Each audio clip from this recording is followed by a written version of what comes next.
Hello, my name is Osha Gretz, and this is my Project 3 Ruby on Rails. From our landing page, you'll see in our navbar we can go home, we can see all events. Because we're not logged in, we won't be able to actually show each event individually. And it will be the same for creating events. You have to be logged in order to create an event. So if we go back to our landing page, we'll go ahead and we'll sign up a new user.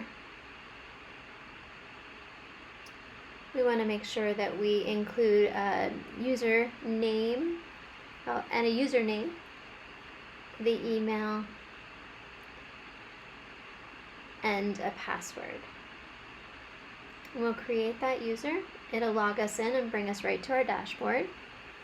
The navbar now includes a dashboard and a log out button because we are logged in, but we'll log ourselves out and log in via OmniAuth, GitHub. We can also just strictly log in from that landing page, and we'll go to a user that already has some events created in this instance.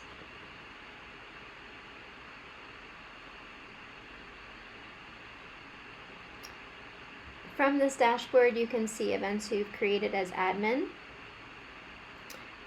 We'll go to all events from the nav bar, and you'll see it's a direct route to that show view.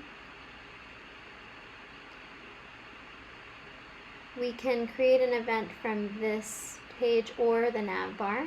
Again, it's a direct new route. If we go back to our dashboard, and we can create a new event or go see the individual events from here, and this will show a nested route from our user's dashboard.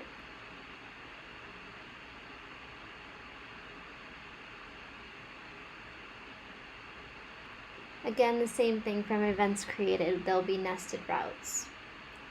These are all of our, from here we can go to our individual events, and we can RSVP for an event. If it's an event that we're already SVP'd to, it'll give us an error message.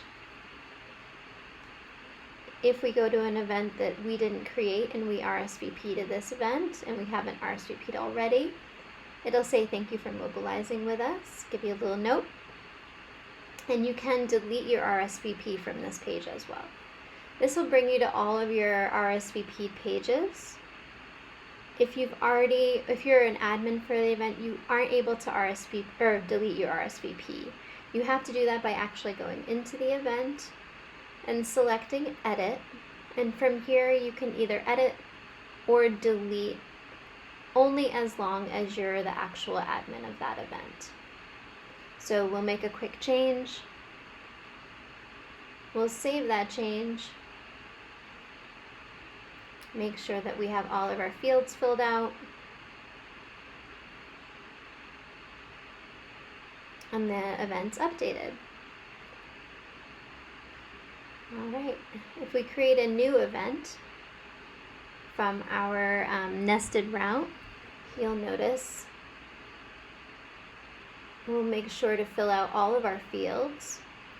And here, this is an example of trying to fill out an event that is of a date that's already passed. We'll leave a couple of our fields blank. It'll show us the error messages, and we want to go back and make sure it's a valid date in the future with a valid time.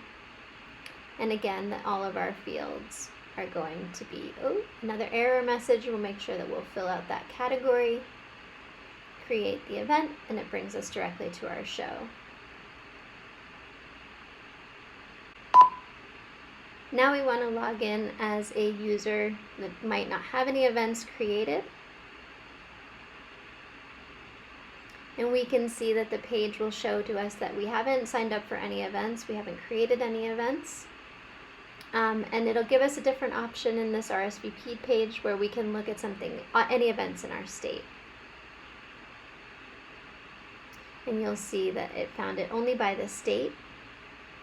And here we'll log out again. And that is our app. Thanks so much for coming to check out my app, and happy coding!